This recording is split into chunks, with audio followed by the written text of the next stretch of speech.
to GNN. I'm your host, Brayden1. This is your co-host, Jackson, and your other co-host, Jackson L. Burren. Today we're going to talk about the boy striped jumpers. We have a couple of questions for these two co-hosts here. Jackson, what do you think the theme or message of the story is? I think the theme and the message is like love, because he loves his friend so much that he goes to the other side of the fence, and like risks his life for his friend. Jackson, what do you think the theme or message is? Probably in that area because, he has, Friendship or friendship, because he brings in food because he doesn't get a lot to eat in there. And he also goes in there to see what his life is like and how he lives in there. Now, what do you think? Could you give me a small summary of the story? What's been going on is he's found the place, and his dad he runs the place, and he watches over them, and he goes to a kid in the prison or the concentration camp, and he gives him food, and he's been helping him out so far. Jackson, and what do you think could you give me a quick summary of the story? Sure. His dad, he said, is in charge of the whole place. And so Bruno, he meets a kid in there named Shmuel, and so he starts talking to him, and they become friends. And Bruno also says that every time he sees him, he's skinnier and skinnier, and his face is all gray because they don't feed him. So Bruno brings him food so he can have food to eat. How do you think that the author gets a point of view from the narrator or the speaker in the text? How does he develop that point of view? Point of view, like what's going on in the story? No, it's how did he develop it? How did he Come up with it. How did he come up with it? What he comes up with it like by what's going on, like what kind of scene it is, like to use that point of view, like what's going on. Now, what do you think?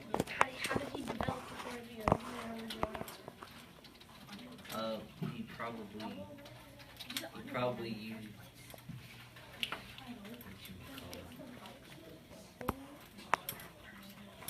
Third person or first person? first person view.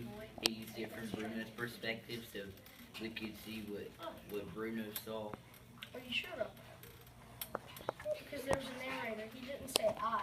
He said Bruno. That's okay. It doesn't matter. You gave an opinion. That's what you thought. Doesn't matter.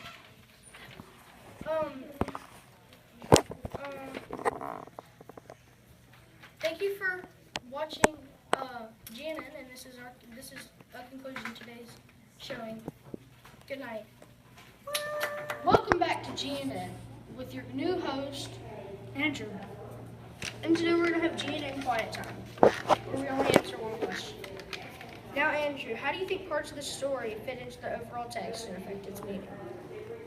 Like parts of the story, like the theme of that story, I think would be like love, because like he loves Smil, and like when he figures out what his father and culture are doing to the Jews, it doesn't turn to love again, it just turns to hatred to his father.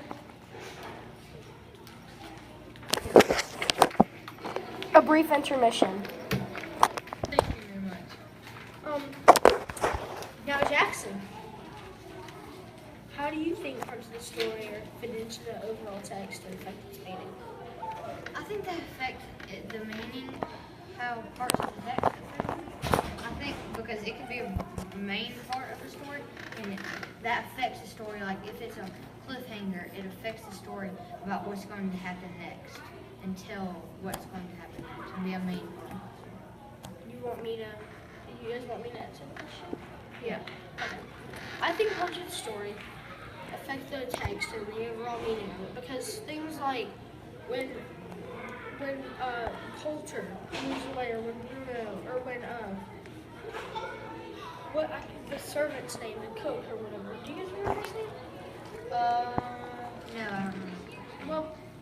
Well, what he did, like he got punished like badly, and I think that affected the meaning because it affected how Bruno felt Yeah. towards the people that did it or the meaning of the story. So that's my opinion on that. And this has been GNN Quiet Time. See you next time. Showing of GNN.